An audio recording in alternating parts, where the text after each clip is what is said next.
Both Europa League finalists, both playing away from home against home teams that really do need something for European qualification, both likely to rotate heavily, and both having, shall we say, diabolical domestic seasons. It's Friday night football in the Premier League, meaningless for the away teams, but for Chelsea and Aston Villa, it could mean everything. European qualification, unbeaten records, and a point to prove. Now, of course, it is Friday night football, Manchester United away at Chelsea and Aston Villa hosting Tottenham. Both of those home teams, very, very short odds because of the upcoming Europa League final on Wednesday. That means we're going to have to be a bit smart with these predictions. We're going to have to look at different markets, player props, predicted lineups. All of that is coming up in this video. So, without further ado, let's get into it. We are going to use tools like this to find selections like this, and this. We have a lot to go at in this video. 3 selections alone for the Manchester United game. So, without further ado, let's get into it.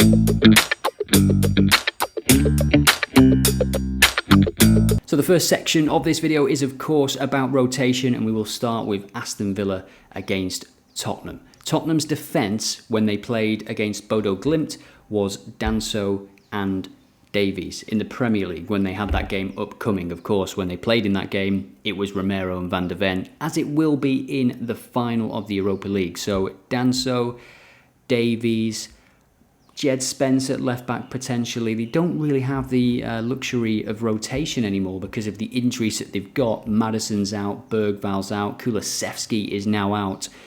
And I really do think that Kulusevski injury against Crystal Palace will leave Ange with absolutely no room to risk any key players in this fixture. So Archie Gray potentially right back as well, just to complete that back four. Vicario likely to be rested as well. So a very, very weakened Tottenham side. Aston Villa strong favourites for this game. And in terms of Aston Villa, Ollie Watkins is your man if you are looking for a goal or an assist, anytime goal scorer.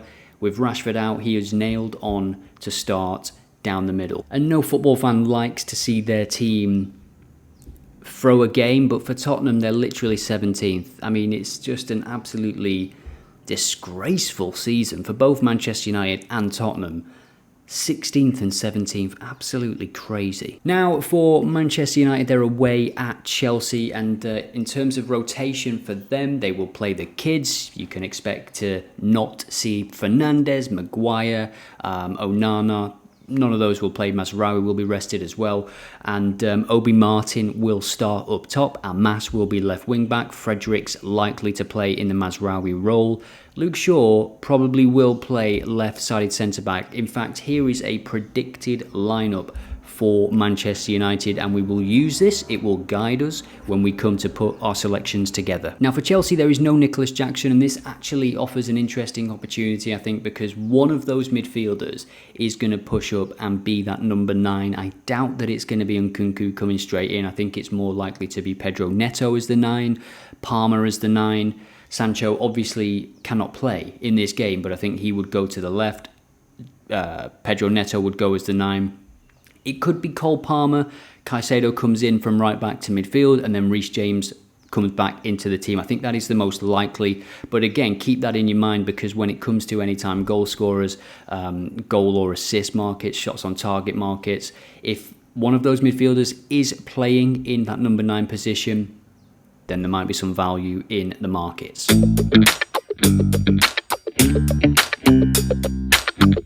So before we put our selections together and look at the data for both of these teams, I'm actually just going to show you the expected goals. This is a new metric that has been added to the Football Form Guide, so we can see here in the last 10 games, Chelsea have averaged 1.88 XG per game. Manchester United 1.75. Now that is closer than you might think. Shows an improvement in Manchester United, because away from home across the full season they have averaged just 1.36 XG per game. Chelsea 2.18 at home. So if you're basing your predictions off XG, then Chelsea are quite likely to score more than once in this game.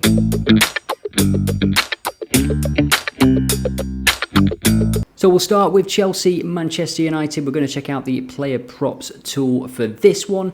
And I want to show you Pedro Neto, who has impressed me recently, and especially, as I mentioned before, with Nicholas Jackson now out.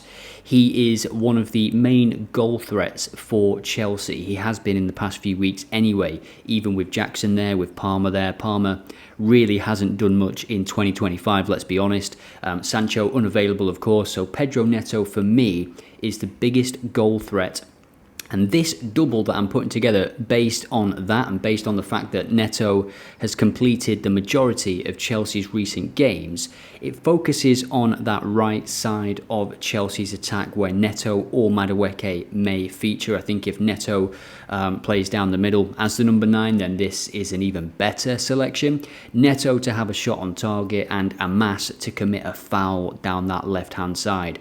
I think if Reece James does come in, and if Madueke is also starting, it's not going to be a good game for Luke Shaw, who's still finding his feet, and of course A.Mass, who has looked okay, but certainly hasn't really come up against quality opposition like Neto, Madueke, and Palmer as well, who likes to float into that space in a single game, so could be challenging for him. A.Mass to commit a foul, Neto shot on target is my first of 3 selections for this game, and that is 2.3. As always, let me know what you think in the comments. Let me know what you're on for this game. If you want a chance to win OddAlerts Pro, any comment automatically entered into a draw to win OddAlerts Pro, as always. So now let's get to the next selection. Now, as we saw in the predicted lineup, Obi Martin is likely to start, and him to have a shot on target is over evens, which did entice me in a little bit. 2.1 for him to have a shot on target at Stamford Bridge. Now, Chelsea, talking of shot on targets, they have had 7 or more shots on target in 8 of the last 10 home games. We can combine those two statistics to create this selection, which is Chelsea to have 7 or more shots on target against Manchester United, and Obi Martin to have a shot on target as well. He was absolutely on fire for the under-21s, wasn't he, before he came into the team? Big opportunity for him these games just to get some experience, and Chelsea aren't amazing at the back this season, so there is a good chance he can get... He just needs one chance, doesn't he? One shot on target. An odds of 4 for this double. That is my second selection. Now let's move to the third and final selection for this game. And again, this one focuses on that right side of the pitch for Chelsea and the left side for Manchester United. This one backs Luke Shaw to commit a foul. He's still finding his feet, still finding his fitness, and also looks at Mason Mount, who has had a little bit of a resurgence to form, and this backs him to continue that with a shot on target. That's it, a shot on target against his former team. He's been good. He looks like he's getting his fitness back, and remember that there are a few players on this pitch, both for Tottenham and for Manchester United and for Chelsea, who are trying to get their place in that final squad, in the Europa League final squad, in the Conference League squad. The manager will have a good idea, but if some players really do perform here, and you never know what can happen between now and the end of the game, but before the start of the final, there could be a little knock in training, and maybe Mason Mount is the one that comes in if he plays well in this game. I think Man United are capable of scoring. The players that will play in this game, Mainu, Mount, Obi Martin, if he gets a chance, they're not bad players. So with that said, we have on this selection Luke Shaw to commit a foul, BTTS to happen, Mason Mount to have a shot on target against his former team at his former stomping ground, and the odds for that are 5.5. Let me know what you think about that one in the comments, and what are you on for this game? Get it in the comments. So before we head to Aston Villa Tottenham, just a quick plug for Discord, where we will be talking and discussing and predicting the FA Cup final, which takes place this weekend. We are running a competition in Discord right now. There'll be a special prize for the user that posts the selection with the highest ROI, so the highest winning selection. You will win a special prize. So get yourself in Discord if you want to enter that, and you can see my selection for the final as well. Can't wait for that one. I think Palace have got a very good chance. I really do.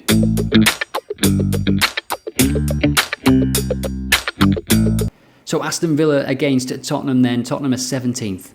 Just let that sink in for a minute. Tottenham are 17th. Absolute madness. Now, at the top of this video, I mentioned Kulusevski is injured.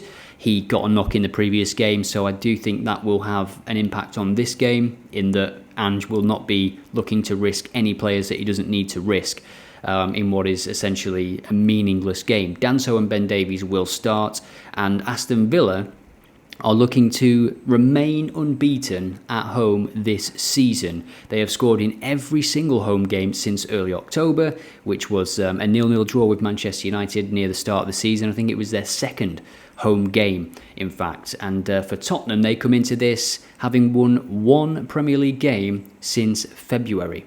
That was against Southampton.